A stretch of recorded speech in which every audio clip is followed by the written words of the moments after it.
Olá, eu sou Roberta Lemos, mãe de duas, e tento colocar ordem nessa bagunça que a Júlia Obadia faz. E eu sou a Júlia Obadia, pediatra, mãe de 3 e a responsável pela bagunça de todo dia.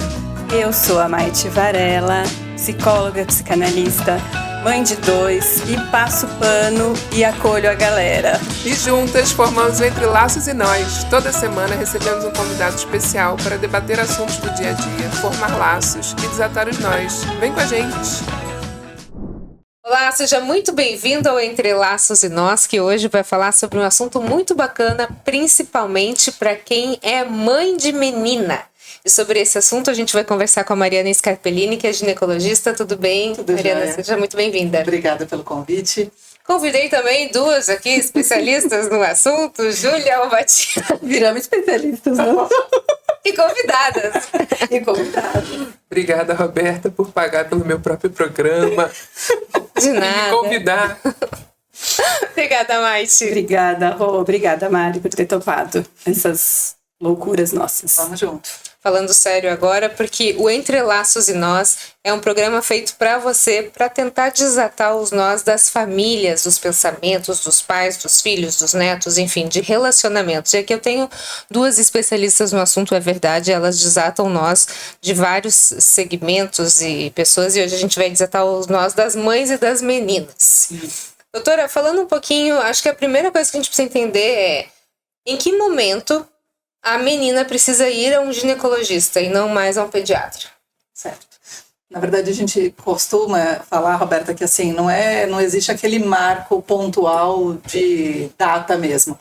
É muito importante a gente lembrar que qual é o objetivo do ginecologista? O ginecologista, ele acaba tendo uma função na questão da conscientização no corpinho daquela menina. A menina está começando a desenvolver mama, começa a desenvolver pelinho, e daí começa naquela fase onde ela está chegando próximo da menstruação e já é hora dessa menina conhecer o próprio corpo. Muitos pediatras, diferente de Júlia, é óbvio, muitos pediatras a gente sabe que infelizmente ainda tem aquela visão ultrapassada de não dar tanta informação para a criança, e aquela menina deixa de ser uma criança e a qualquer momento vai se tornar uma mulher realmente. E por que a gente pontua tanto, e por que quando eu recebi esse convite das meninas para falar sobre esse assunto eu achei tão importante? Porque como eu trabalho muito com gestante adolescente, a gente sabe que o que acaba acontecendo? A menina começa a ter esse desenvolvimento puberal, desses brotinho mamário, pelinho e tudo mais, e já acaba se expondo, ou por questões sociais e questões múltiplas, mas também por não entender que ela já tem a capacidade de engravidar. E muitas vezes o que faz ela não entender que ela tem essa capacidade de engravidar é justamente a falta de informação. Que o pediatra, por melhor que ele seja, ele está lá para ver o desenvolvimento dele e não alertar sobre essas possibilidades. Porque às vezes a gente faz uma diferença, né, entre o aspecto físico e o emocional. Com certeza. E aí se espera, antigamente pelo menos eu acho que era assim, que as famílias tomem essa parte, né, da informação, de sentar com a filha, vamos conversar, ó, como é que é o corpo do menino, como é que é o corpo da menina, como é que é o sexo, enfim, todas essas informações deveriam vir de casa. Com certeza. Só que infelizmente sim, existe um tabu ainda, a gente tá falando de 2024, né? Mas eu acho que nós não fomos nem educadas, porque assim, eu nunca tive essa conversa com minha mãe. Nunca? Nunca. Eu tive. Então, mas isso é a raridade. Eu acho que, e acaba que defendendo a pediatria, mas na consulta pediátrica, porque hoje em dia você tem o pediatra e tem o ebiatra, que as pessoas pouco sabem a diferença. Não a diferença, assim, quando ir, nem que existe a especialidade. Então, a ebiatria é o médico especializado em adolescentes. Eu tenho muita afinidade, na verdade, na primeira infância. Eu gosto muito de aleitamento materno, de botar no peito. Acaba que essas crianças vão crescendo, você vai acompanhando. Mas eu já tendo, assim, hoje, porque eu acho que a consulta de ebiatria é uma consulta completamente diferente da consulta pediátrica. Então, assim, a consulta pediátrica é aquela formação clássica. A família, né, pai, mãe, ou sua pai, ou sua mãe, enfim, um cuidador, um responsável, e a criança. A consulta do ebiatra, você tem um momento que você tira o responsável da sala e você fica só você e o adolescente. E isso é fundamental para estreitamento de vínculo, para saber as coisas, para orientação de sexo, drogas e rock and roll, principalmente. E aí eu tenho feito essa transição, a Maite, né? Eu cheguei a acompanhar a filha dela há um tempo, e aí quando ela falou, preciso marcar a consulta das crianças, eu falei, não é que eu não queira atender, mas eu acho que tem um profissional mais habilitado para fazer, porque, por exemplo, puberdade não é um negócio que eu estudo todo dia. Sim. Eu ainda tenho dificuldade com puberdade. E é múltiplo, né? Isso, são alterações físicas e psíquicas, exato, né? assim, hormonais, tem um monte de coisa. Aí, assim, como que eu vou conversar de transar, de alguma coisa assim, com a mãe do lado? E aí a mãe... Obviamente que eu imagino que tem uma forma, você tem que tirar a mãe, pedir para ela sair, só que como eu vim para Santos há pouco tempo, meu paciente mais velho tem 9, 10 anos, está chegando ali, sabe? Eles estão crescendo. Então eles estão crescendo junto comigo, só que eu acho que eu tenho uma pessoa que a gente vai até convidar para falar de adolescente, mas eu acho que ela faz muito melhor que eu. Então por que eu vou ficar nessa coisa que eu vou ficar até os 18 anos? Eu me deixo disponível para qualquer intercorrência, mas eu acho que assim, a medicina hoje em dia é muito complexa e a adolescência hoje em dia é muito complexa.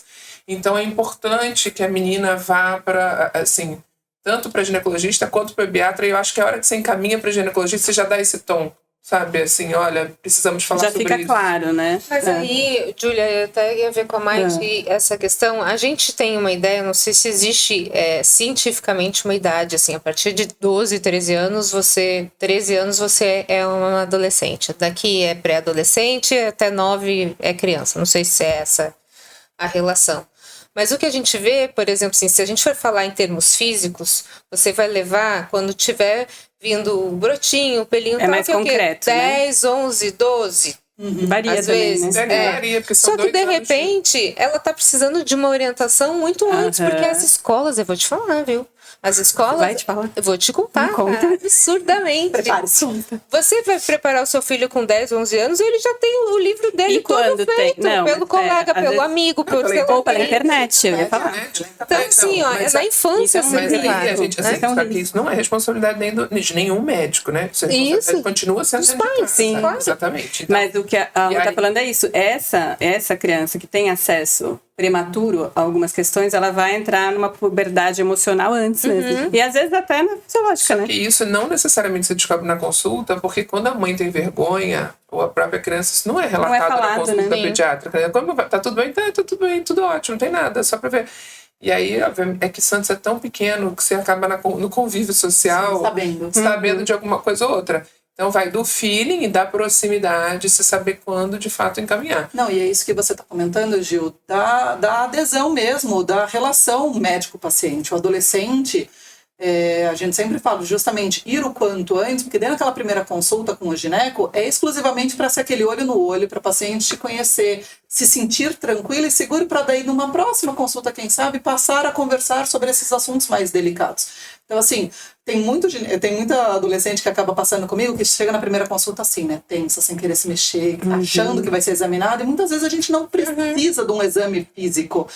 E um outro alerta que eu costumo falar para as pacientes, aí eu falo para as pacientes, não as crianças, né? As meninas. Eu falo assim, quando é o momento? Quando aquela menina pede para a mãe comprar um sutiã, tá começando o desenvolvimento. Então daí você fala, mas tem menina pondo sutiãzinho com 9 anos. Se tá começando o brotinho mamário, é a primeira fase. Primeiro surge o brotinho mamário, para depois começar a pilificação, para daí vir a menstruação. Então, eu falo assim, se a mãe não tá atenta, que é isso? Não, tá tudo bem. Ou voltar em negação, né? Vai voltar em negação. Voltar em negação. O alerta vai ser, peraí, pediu o sutiãzinho? É porque bom que é um alerta concreto. É um alerta concreto, porque assim, se a menina tá percebendo que a mama tá crescendo, opa, isso é um alerta. Então essa mãe tem que ter, esse cuidador tem que ter. Que a gente precisamos falar sobre isso, porque assim, as pessoas não querem dar vacina de HPV. Sim. Porque assim, você começa a chegar a vacina de HPV, porque no calendário são 9 anos. Aí você fala, alguns pacientes, são poucos, porque o meu público maior é pequeno. E fora que depois que nascem uns 3, 4, as pessoas passam a não ir e só vão quando tá doente. Salvo raros. Eu nem vou falar nada. E aí, quando você... fica quieta. E a Maite gosta de marcar sempre na véspera de feriado. Eu todas as vezes marco, eu falo então. Quando tem um espaço na agenda, eu falo, nossa, legal, pode marcar. Eu tô vendo que a culpa não é da mãe, é do médico. Não é? Que não fechou a agenda. Aí, tá vendo? Vocês até desorganizaram o pensamento. Aí você vai falar da vacina de HPV.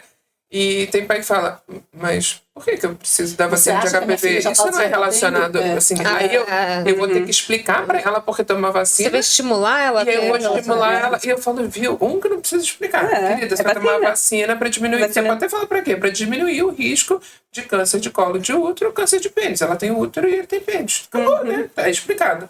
Ninguém precisa saber como os faz.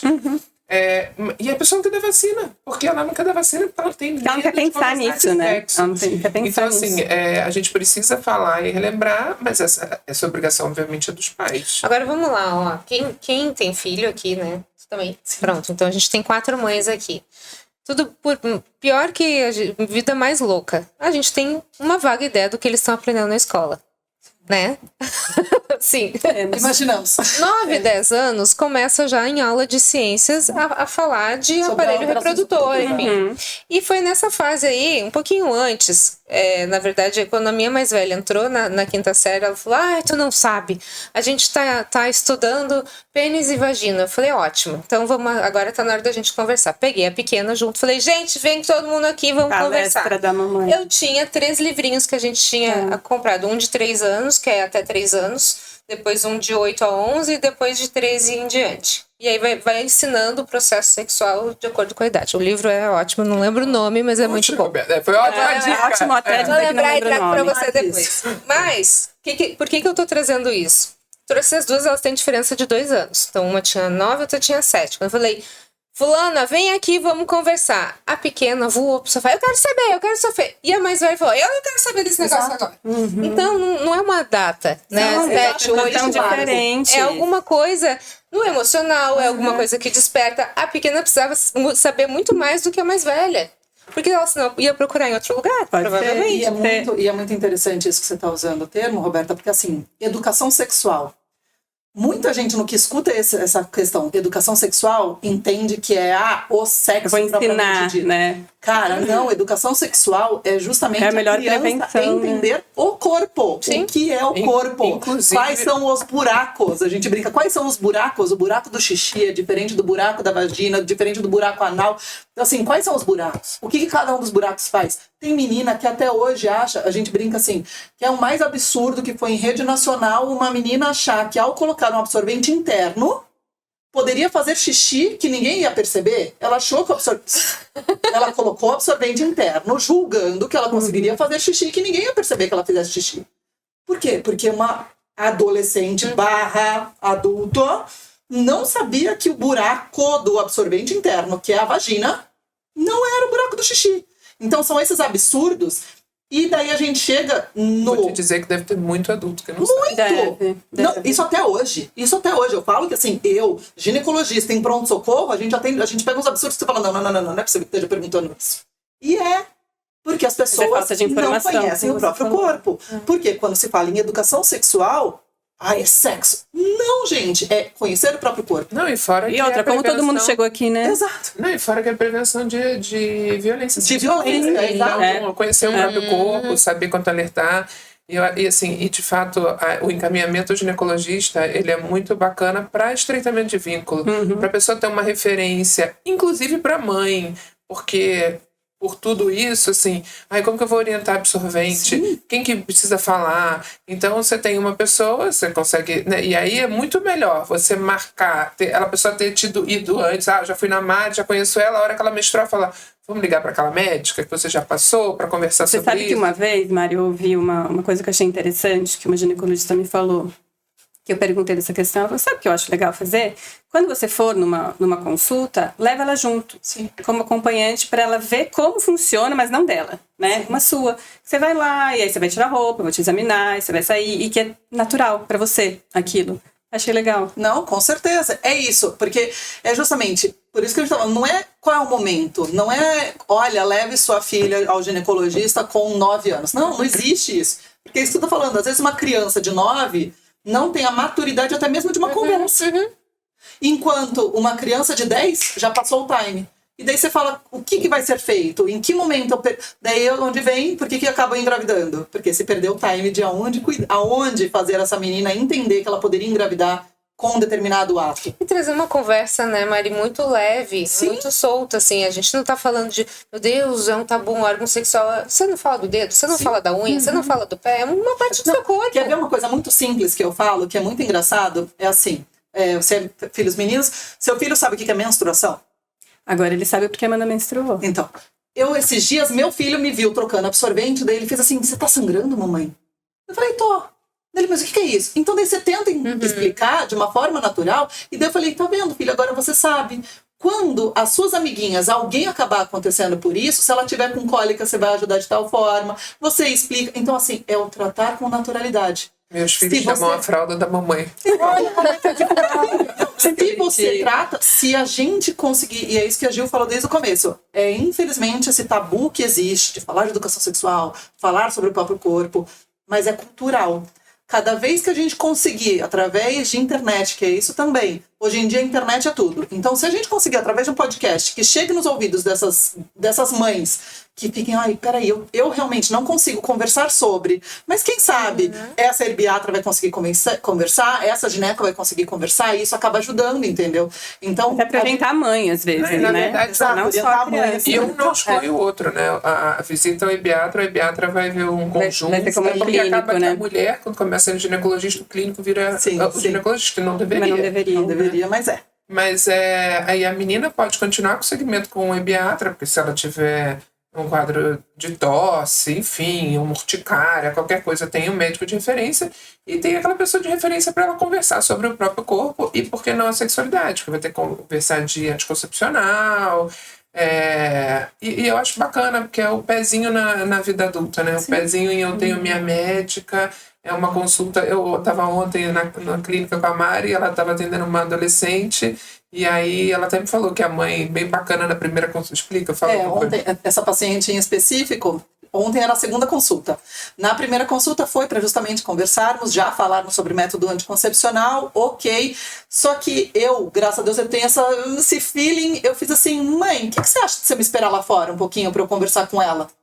A mãe imediatamente não relutou. Ela fez assim, verdade, eu acho que eu tenho que resolver um negócio. Levantou e saiu andando. No que a mãe sai, a menina começa a chorar e começa a falar algumas coisas, porque justamente ela teve aquela... consigo falar, talvez com vergonha, alívio e tal, não sei o quê. Ontem, a mãe falou pra mim, olha, eu preciso ir lá agora, tá? Então a mãe entrou, esteve presente na consulta, mas em determinado momento a mãe fala, olha, eu vou lá pra fora, termina a consulta aí. Porque talvez essa menina teve essa segurança, graças a Deus rolou esse médio aí de ter essa tranquilidade, a menina conseguia se expressar comigo de uma forma tranquila e essa mãe se sentiu segura também em ter as informações adequadas. E daí, qual é a mentalidade? Era isso, era uma menina de 14 anos que precisava dessas informações adequadas. E essa mãe se sentiu segura justamente em ter uma profissional passando as informações e não a internet. Mas é que eu acho, desculpa, que você podia falar, que isso é até uma dúvida de médico, até onde vai o sigilo médico, porque isso era uma coisa que sempre tinha na faculdade, a gente fica na dúvida, né? E porque as mães ficam inseguras, acho bacana ela saber, porque assim, coisas, por exemplo, quando perde a virgindade, a gente não tem que falar para os pais e não deve falar, porque isso não compromete a segurança da pessoa. Então fala até onde vai o sigilo. Sigilo médico, ele só pode ser quebrado, vamos dizer assim, e daí eu vou explicar o como ser quebrado, se existe algum risco real àquela saúde e que vá ter algum comprometimento caso essa menina não siga. Então, onde que eu quero dizer? Por exemplo, fiz alguns exames e os exames vieram com alguma sorologia positiva e que essa menina precisa tratar. A primeira coisa a gente fala, olha, você precisa falar para eles. Você quer que a gente fale ou você vai falar? Você quer falar na frente dos seus pais ou você quer falar sozinha? Você quer que eu esteja junto ou não? Então, só quando existe alguma coisa que a gente precisa ter a garantia de tratamento, garantia de segmento, ou que aquele comprometimento pode repercutir em comprometer outras pessoas, aí a gente pode quebrar o sigilo médico. Mas eu falo que é sempre muito associado a isso, aí eu falo questão prefeitura, que eu sou a médica das adolescentes da prefeitura, e assim, tem muito adolescente que fala, olha, não conta pra minha mãe. Eu falo, se você fizer direito, eu não conto pra sua mãe. E daí, assim, a gente vai nessa questão trabalhando a confiança. Vai trabalhando confiança. Numa próxima consulta, ela me mostra que realmente fez o tratamento direitinho, me traz tudo certinho, sigilo mantido, porque eu não preciso revelar. Sim. Porque ela tá tendo tratamento autonomia. de doença curável. É Né? Se ela tratamento pegar de tipo doença um HIV, curável, ela vai exato. ter que falar. Exato, mas doença, exatamente. Mas, por exemplo, uma sífilis que eu consigo tratar sem falar nada pra ninguém e tá tudo bem. Agora, um HIV, eu preciso. Daí eu falo, você quer que eu converse, ou você quer conversar, ou você quer chamar e a gente conversa junto, e assim a gente vai repercutindo. Eu tive um caso, eu era interna e era um paciente, ele era homossexual, era homem, né, um casal de homossexual, e ele entrou com uma doença que era meio que HIV, assim, tem umas doenças que você sabe que está imunocomprometido. Era uma meningite criptocócica. E aí ele fez diagnóstico de HIV e ele era casado e a pessoa era soronegativo. E aí a gente falou, olha, durante a internação, olha, você tem até tal dia Para falar. pra você Dá um falar. prazo. Se você não assim falar, que a porque gente senão faz. ele ia embora, né? De ter alta. Assim, você não vai ter alta enquanto você não falar. Se não enquanto não falar, né? Até você ter alta, você precisa esclarecer, porque a outra pessoa corre risco. Porque se ele não falar, porque o adulto, ele já Sim. tem, você pode guardar pra você, não tem problema. Mas se ele é pode colocar casado, outro em risco. você pode botar outro em risco. Então a gente precisava contar. E aí ele optou por contar e tal.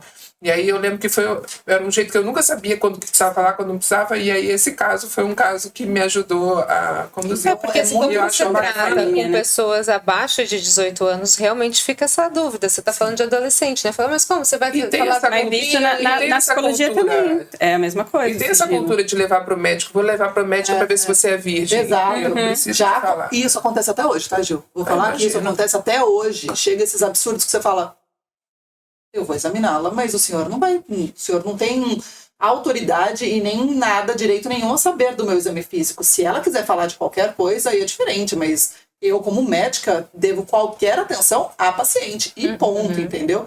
E isso Se ela estiver muito... grávida, provavelmente tem que falar, né? Em algum momento. Na verdade, a paciente tem que contar também. Não, a Mas gente se ela não contato, não é obrigada a falar. não sou obrigada a contar desde que ela faça tudo direitinho. Então, o que eu quero dizer? Desde que ela se comprometa a vir em todas as consultas, desde que ela faça tudo, se estando tudo direitinho, hoje o ECA protege, você não precisa falar. Independente da idade. Independente Se da ela idade. engravida tipo 11 anos, você não precisa falar. Independente da idade, se ela faz tudo certo. Tudo bem, que mas com 11 peraí, ó. anos não tem Se autonomia pra 11 fazer tudo anos, certo. então, mas se 11 anos uma menina engravida e você suspeita que ela tenha sido abusada, Aí, normalmente, aí vamos lá. porque 11 anos, desculpa, Sim, foi não. abusada, né? Eu acho. Depende. Não sei. Não, às vezes é uma pessoa da mesma idade. Eu peguei uma vez no plantão, eu cheguei em casa, tipo, chocada. Era uma menina de 13 anos no plantão. Eu dou um plantão no SUS, que é a maior maternidade do Brasil. Então, imagino que não nasce. Sim. E do que, né? E aí a menina tinha 13 anos. E aí a gente já chega numa situação assim, vou chamar o pediatra meio que nascendo.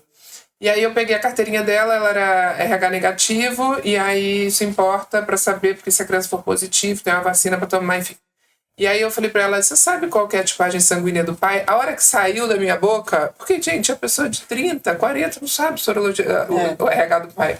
Ela falou, que eu não sei quem é o pai. No primeiro momento, eu achei que ela queria mentir pra mim que ela era virgem, porque, sei lá, porque passou isso na minha cabeça. E aí eu falei, você não sabe quem é o pai, porque... Como você... Ela falou... Não lembra... ela falou, eu não sei quem é o pai porque eu engravidei na tábua. Foi por isso. É na fila. E aí a tábua, no Rio de Janeiro, tábua é assento de privada. E aí eu lembrei das pessoas antigas quando queriam falar que casava grávida, tinha engravidado na tábua. Aí eu falei, você engravidou no assento da privada? Ela falou, não, eu fui num baile funk, tem uma tábua... Aí os meninos ficam sentados e a gente vai de um em um. E aí eu fiquei olhando pra cara dela assim. E aí eu pensando, gente, eu achei que ela queria me dizer que ela era virgem. E ela me contou em 10 Ainda tem. Ela transou, tipo, com muito mais pessoas que eu trazei a minha vida inteira. Porque na tábua, ainda falei pra ela, fiquei imaginando, imagina a higiene desse ambiente. Então, enfim, e aí é isso, assim, as meninas de 13 anos estão engravidando. Só Não que deixa de ser uma forma de abuso, enfim, social, né? É um abuso social, mas assim, foi Você vai contabilizar a menina Só ali. complementando essa questão do ter que contar ou não, eu vou falar bem questão prefeitura, tá? Por eu ter muito essa vivência, exato. A gente, adolescentes na cidade de Santos, no momento que faz o teste de farmácia positiva, elas são todas encaminhadas pro Instituto da Mulher Gestante para que seja arredondado todo mundo aqui. Por quê? Porque é um núcleo onde tem assistente social, psicóloga, tudo junto. E como que funciona? Em um único momento, alguém tem que se apresentar como responsável dessa adolescente. Então, assim, em um momento, pode ser uma avó, pode ser uma tia, alguém tem que se apresentar como responsável por essa Alguém adolescente. ciente que ela está grávida. Sim. As pessoas sabem que ela está sendo Então, encaminhada. tem que ir lá para assinar um termo de responsabilidade. Depois deste momento, a paciente tem autonomia de, com 11 anos, 13 anos, 18 anos, a ir sozinha nas consultas. Desde que ela faça tudo. Aí a gente brinca. Primeira falha, a gente aciona, você tem que vir com alguém. Segunda falha, e sem alguém, ela é alertada que da próxima vez aciona-se o conselho tutelar. E daí é isso, uma terceira falha, e este responsável ou algum responsável não se apresentou, conselho tutelar. Porque daí é uma criança, porém ela está colocando em risco uma criança que não tem qualquer discernimento e capacidade, qualquer coisa. Então, ela tem, daí por isso que a gente está falando, a gente dá essa segurança, essa confiança para que ela faça, desde que ela faça direitinho. Falhou, ela é alertada.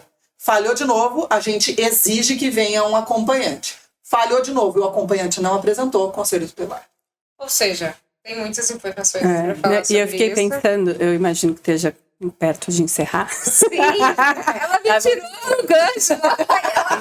Eu não posso deixar sem falar, né? Dá um laço, dá um laço. Que a gente tá falando disso, da adolescente sozinha, dela lidar, enfim, dela. Mas eu só queria pontuar, assim, a importância, né, falando para as mães, de manter comunicação aberta a infância inteira e na adolescência especialmente.